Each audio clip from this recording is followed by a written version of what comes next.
نحمده ونصلي ونسلم على رسوله الكريم اما بعد فاعوذ بالله من الشيطان الرجيم بسم الله الرحمن الرحيم يعلم ما بين أيديهم وما خلفهم ولا يحيطون به علما۔ وہ جانتا ہے جو کچھ ان لوگوں کے آگے ہے اور جو کچھ ان کے پیچھے ہے، اور لوگوں کا علم اسے گھیر نہیں سکتا۔ اس آیت مبارکہ میں اللہ رب العالمین کا علم بتایا گیا، اور بتایا کہ اللہ رب العالمین کا علم بندوں کی ذات اور صفات، ان کے گزشتہ اور ان کے آئندہ کے تمام احوال، وہ دنیا کے ہوں یا آخرت کے ہوں، فرمایا کہ جملہ امور کا احاطہ کیے ہوئے ہیں، اور فرمایا لوگوں کا علم اسے گھیر نہیں سکتا، یعنی پوری کائنات کا علم اللہ رب العالمین کی ذات کا احاطہ نہیں کر سکتی۔ اس کی ذات کا ادراک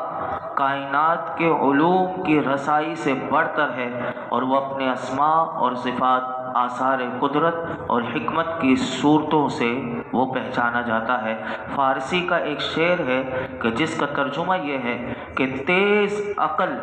اس کی ذات کا ادراک کس طرح کر سکتی ہے، کیونکہ وہ تو فہم و ادراک، کیونکہ فہم ہمیں اللہ نے عطا کیا، ادراک یعنی سمجھ اللہ نے دی، تو وہ فہم و ادراک کی حد سے ہی بالا تر ہے۔ لہٰذا فارسی کے شعر میں یہ کہا گیا کہ تم اس کے اسماء میں، اس کی صفات میں غور و فکر کرو، اس کی ذات کی حقیقت سے کوئی واقف نہیں۔ تو یاد رکھیے کہ اللہ میں غور نہیں کرنا چاہیے اور اللہ کی ذات میں غور نہیں کرنا چاہیے، بلکہ اس کے اسماء و صفات کی حقیقت میں غور کرنا چاہیے۔ اور بعض مفسرین نے اس آیت کے یہ معنی بھی بیان کیے کہ مخلوق کے جتنے بھی علوم ہوں وہ اللہ کی معلومات کا احاطہ نہیں کر سکتے۔ آگے ارشاد فرمایا وَعَنَتِ الْوُجُوهُ لِلْحَيِّ الْقَيُّومِ وَقَدْ خَابَ مَنْ حَمَلَ ظُلْمًا۔ تمام چہرے اس کے حضور جھک جائیں گے جو خود زندہ دوسروں کو قائم رکھنے والا ہے، اور بے شک وہ شخص ناکام رہا کہ جس نے ظلم کا بوجھ اٹھایا۔ یہاں پر اللہ رب العالمین نے حشر کا میدان کا پھر بتایا کہ حشر کا دن وہ دن ہوگا کہ تمام چہرے اس خدا کے حضور اس دن جھک جائیں گے جو خود زندہ ہے اور دوسروں کو قائم رکھنے والا ہے۔ ہر ایک شان عجز و نیاز کے ساتھ اللہ کی بارگاہ میں حاضر ہوگا، کسی میں سرکشی اس دن نہیں رہے گی، اور وہ اللہ رب العالمین کے وہ دن ایسا دن ہوگا کہ اللہ کے قہر و حکومت کا کامل ظہور اس دن ہوگا۔ اور بے شک فرمایا کہ وہ دن جو آئے گا قیامت کا، فرمایا اس دن سب سے زیادہ ناکام وہ رہے گا کہ جس نے دنیا میں ظلم کا بوجھ اٹھایا۔ ظلم سے کیا مراد ہے؟ تو یاد رکھیے کہ یہاں ظلم سے مراد علماء نے لکھا یہ شرک ہے، کہ یعنی جس نے دنیا میں اللہ کے ساتھ جس نے شریک ٹھہرایا تو اس نے بہت بڑا یہ ظلم اپنے اوپر اٹھایا۔ تو فرمایا کہ شرک جو ہے وہ بدترین ظلم ہے، جو اس ظلم کے بوجھ تلے دبے ہوئے اگر قیامت کے دن آئے گا تو کہا کہ اس سے بڑھ کر نامراد کون ہوگا۔ آگے ارشاد فرمایا وَمَن يَعْمَلْ مِنَ الصَّالِحَاتِ وَهُوَ مُؤْمِنٌ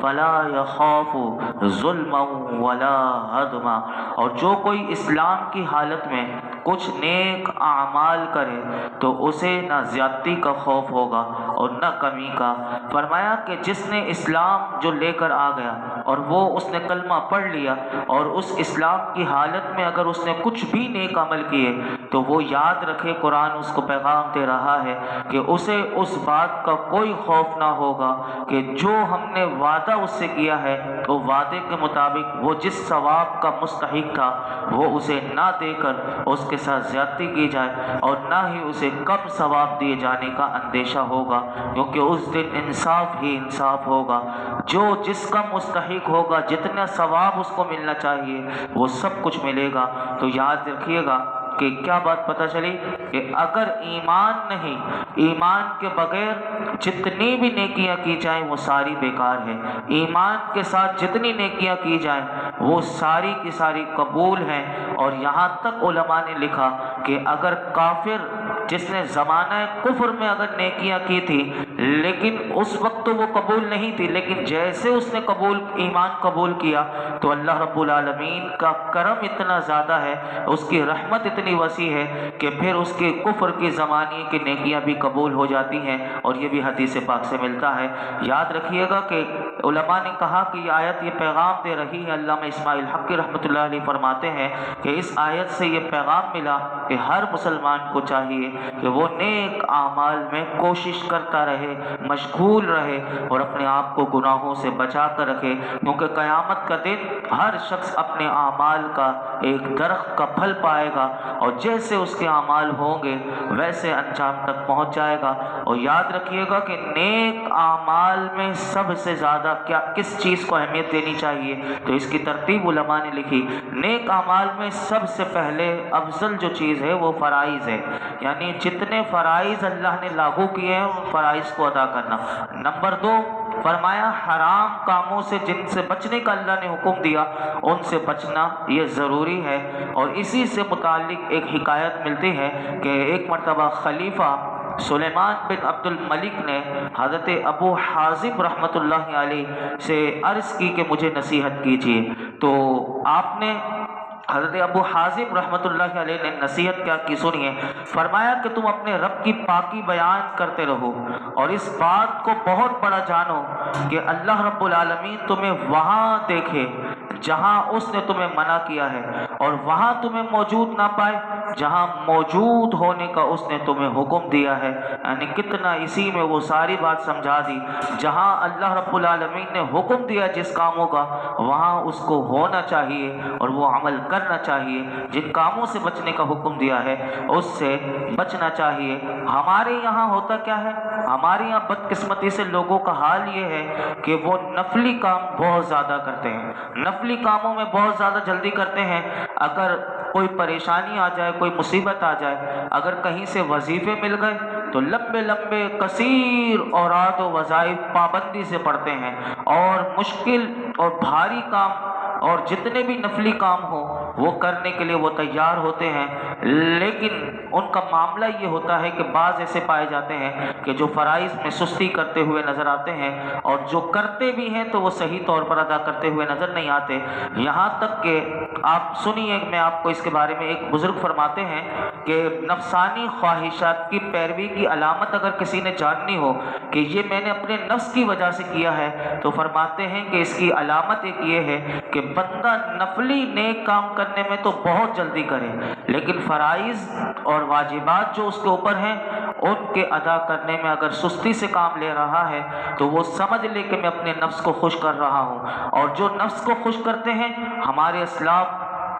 اس کا جائزہ کیسے لیتے تھے، اینالائسس کیسے کرتے تھے، میں اس کی ایک مثال آپ کے سامنے رکھتا ہوں۔ ایک بہت بڑی ہستی حضرت ابو محمد مرتعش رحمۃ اللہ علیہ، انہوں نے کئی حج کیے، اور حج کیسے کیے، آج تو کتنی سہولت کے ساتھ حج ہے۔ وہ فرماتے ہیں میں نے ننگے پاؤں، یعنی پاؤں میں چپل بھی نہیں ہوتی تھی، اور پیدل سفر کیے اور کئی حج کیے۔ ایک دن رات کے وقت میری والدہ نے مجھ سے کہا کہ میری بہن جو تھی، فرمایا حاجرہ کو پانی پلا دو۔ کہتے ہیں کہ وہ کام مجھے اتنا بھاری لگا، تو جب یہ کام یعنی ایک پانی کا گلاس پلانا مجھے اتنا بھاری لگا،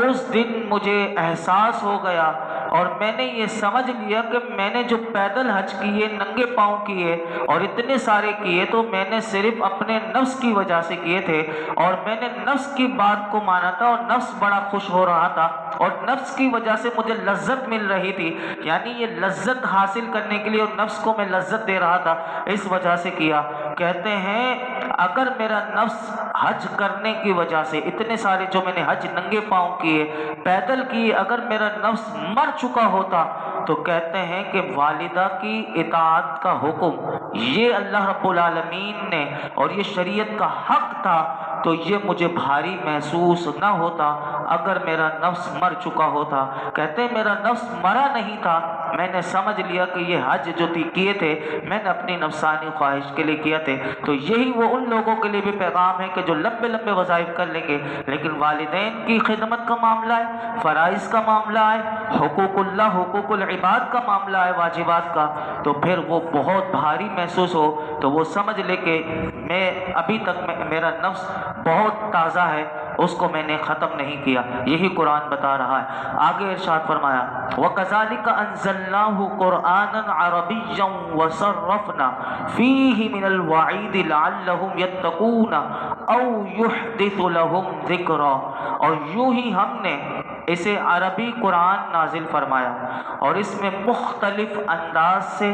عذاب کی وعیدیں بیان کی تاکہ لوگ ڈریں یا قرآن ان کے دل میں کچھ غور و فکر پیدا کرے۔ یہاں اس آیت میں اللہ نے قرآن حکیم کی دو صفات بیان کی۔ کہا قرآن حکیم کو عربی زبان میں اس لیے نازل کیا تاکہ اہل عرب جو ہیں وہ اس کو سمجھ سکیں اور اس بات کو سے واقف ہو جائیں کہ قرآن کا جو نظم ہے، یعنی جو الفاظ کی جو ترتیب ہے، جو اللہ رب العالمین نے اس کو نازل کیا، یہ عاجز کر دینے والی کتاب ہے، یہ کسی انسان کا کلام نہیں، پہلی بات۔ اور دوسری بات جو اس آیت میں بیان کی اور فرمایا قرآن مجید میں تمہیں کیا ملتا ہے، تو اللہ رب العالمین نے ارشاد فرمایا قرآن کریم مختلف انداز سے پورے قرآن میں فرمایا کہ فرائض چھوڑنے، ممنوعات کا ارتکاب کرنے پر عذاب کی وعیدیں اس قرآن میں بیان کی گئی تاکہ لوگ ڈریں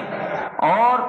وہ اس قرآن حکیم کو پڑھ کر سمجھ کر سن کر فرمایا کہ اس کی نصیحت کو سنیں اور اس میں غور و فکر کریں کہ جس میں ان کے لیے قرآن میں نیکیوں کی رغبت اور بدیوں سے ان کو نفرت پیدا ہو اور اس قرآن سے وہ عبرت و نصیحت حاصل کریں۔ آگے ارشاد فرمایا فَتَعَالَى اللَّهُ الْمَلِكُ الْحَقُّ وَلَا تَعْجَلْ بِالْقُرْآنِ مِنْ قَبْلِ أَنْ يُقْضَى إِلَيْكَ وَحْيُهُ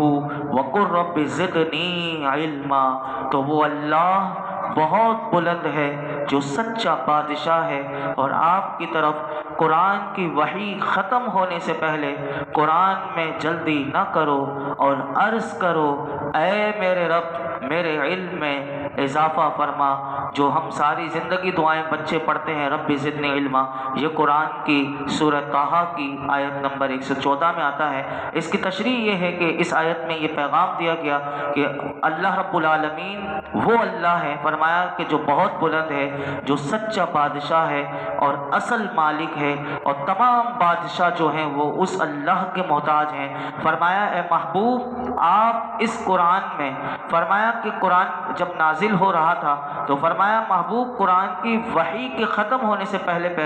قرآن میں جلدی نہ کریں۔ تو اس آیت کا شان نزول علماء نے یہ لکھا کہ جب حضرت جبریل علیہ السلام قرآن حکیم کی آیات کو لے کر حضور کی بارگاہ میں نازل ہوتے تو میرے آقا علیہ السلام جبریل امین کے ساتھ ساتھ پڑھتے تھے اور جلدی جلدی حضور پڑھتے تھے تاکہ یاد جلدی ہو جائے۔ تو اس پر اللہ رب العالمین نے یہ آیت نازل کی اور فرمایا محبوب آپ کو یاد کرنے میں مشقت آپ نہ اٹھائیں۔ اور سورہ قیامہ میں جو 29ویں پارے میں ہے اس میں اللہ رب العالمین نے ارشاد فرمایا کہ محبوب آپ کے سینے میں قرآن مجید کو جمع کرنا اور آپ کی زبان مبارک پر قرآن کو جاری کرنا یہ ہمارے ذمے ہے۔ یعنی اللہ رب العالمین نے اپنے ذمے لے لیا اور تسلی دے دی محبوب قرآن آ رہا ہے، آپ بس اسے لیتے جائیں، یہ آپ کے سینے میں محفوظ کیسے ہوگا اور آپ کی زبان سے جاری کیسے ہوگا یہ ہماری ذمہ داری ہے۔ اور اس آیت میں اللہ نے اپنے حبیب کو فرمایا کہ آپ علم میں اضافے کی دعا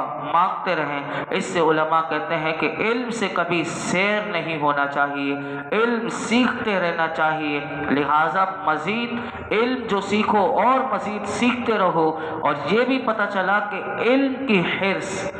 علم کا لالچ رکھنا یہ سب سے اچھی چیز ہے۔ جیسا کہ نبی اکرم صلی اللہ علیہ وسلم، میں اور آپ جانتے ہیں کہ تمام مخلوق میں سب سے بڑے عالم جو ہیں وہ میرے آقا ہیں، سب سے بڑے آقا میرے آقا جو ہیں وہ سب سے بڑے عالم ہیں، لیکن اس کے باوجود بھی حضور کو علم دیا، یہ حکم دیا گیا کہ زیادتی علم کی دعا مانگو۔ اور یہ بھی ہمیں پتہ چلا کہ حضور کا جو علم ہے وہ ہمیشہ ترقی میں رہے گا۔ یہ سورۃ الضحیٰ میں آپ پڑھتے ہیں کہ وَلَلْآخِرَةُ خَيْرٌ لَكَ مِنَ الْأُولَىٰ، کہ بے شک تمہارے لیے ہر پچھلی گھڑی وہ پہلی سے بہتر ہے۔ یعنی حضور کا علم بھی جو ہے وہ ترقی پر، پہلے سے زیادہ ہمیشہ ترقی پر ہے، یہ علماء نے لکھا۔ آگے ارشاد فرمایا وَلَقَدْ عَهِدْنَا إِلَىٰ آدَمَ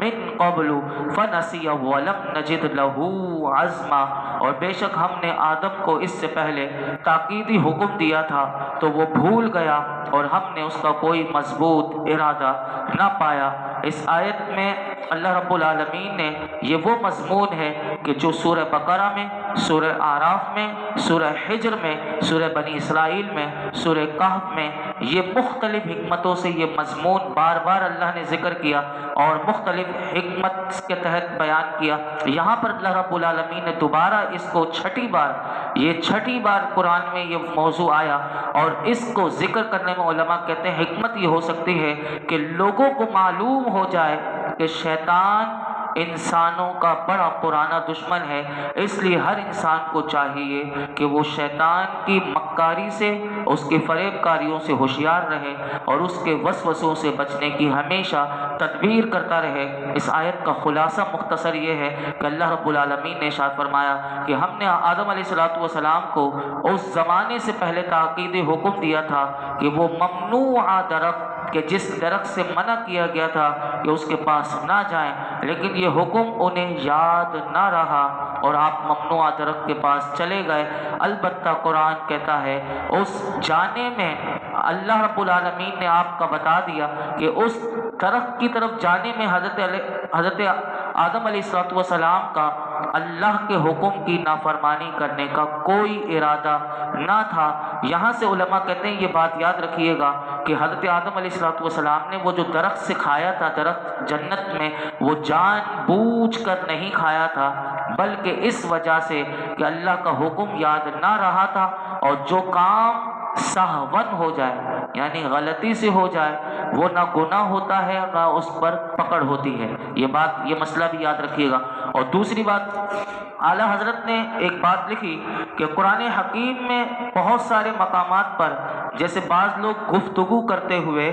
حضرت آدم علیہ السلام کے بارے میں کہہ دیتے ہیں کہ ان سے بہت بڑی انہوں نے اپنے رب کی نافرمانی کی تھی، تو اس مضمون کو سمجھنا چاہیے، اور اس آیت سے ہی پیغام مل گیا کہ آپ نے اللہ کی نافرمانی کرنے کا آپ کا کوئی ارادہ نہ تھا، بلکہ آپ سے سہون یہ کام ہو گیا تھا، اور سہون پر نہ گناہ ہے اور نہ اس پر مواخذہ ہے۔ اور یاد رکھیے کہ یہ بھی بات رکھیے گا کہ انبیاء علیہ السلام کا مرتبہ تو بہت بلند ہے۔ ہم جیسے جو حضور کی امت میں ہیں، اگر ہم سے کوئی غلطی ہو جائے، بھول سے جیسے کوئی روزے میں کھا لے تو اس کا روزہ تک نہیں ٹوٹتا، اسی طرح بھول میں کوئی کام ہو جائے تو اس پر پکڑ نہیں، تو انبیاء علیہ السلام کی شان تو اس سے بھی بلند ہے۔ تو یہ کام سارے اللہ کی حکمت سے ہوئے ہیں، تو یاد رکھیے گا کہ کوئی بھی حضرت آدم علیہ السلام کی طرف گناہ کی نسبت نہ لگائے، کیونکہ انبیاء علیہ السلام ہمیشہ گناہوں سے معصوم ہوتے ہیں، ان سے گناہ ہو ہی نہیں سکتا۔ اور آخری بات یاد رکھیے گا کہ اس آیت میں یہ پیغام ہے کہ ہر شخص شیطان سے ہوشیار رہے، کیونکہ حضرت آدم علیہ السلام معصوم تھے اور جنت والی جگہ میں تھے جو محفوظ جگہ تھی، لیکن ابلیس نے جنت میں بھی اپنا کام کر دکھایا۔ تو ہمارے لیے اس آیت میں کتنا بڑا پیغام ہے کہ ہم پھر کس شمار میں ہوں گے کہ ہم اگر اس وہم میں ہو کہ شیطان مجھ پر کوئی حملہ نہیں کر سکتا، تو حضرت آدم علیہ السلام معصوم ہونے کے باوجود جنت میں تھے، لیکن ابلیس نے اپنا کام وہاں بھی دکھایا۔ اسی لیے اللہ رب العالمین نے ہمارے لیے پیغام دیا کہ شیطان کو اپنا دشمن سمجھو۔ اللہ رب العالمین اسے ہمیشہ ہمیں اپنا دشمن سمجھنے اور اس کی مکاری عیاری سے بچنے کی توفیق عطا فرمائے۔ 1 مرتبہ سورہ فاتحہ، 3 مرتبہ سورہ اخلاص۔ آج 22 جمادی الثانی شروع ہو چکی اور خلیفہ امیر المؤمنین سیدنا ابو بکر صدیق رضی اللہ تعالیٰ عنہ کی بارگاہ میں محبت کے ساتھ پیش کرنے کی نیت سے پڑھ لیجیے۔ اعوذ باللہ من الشیطان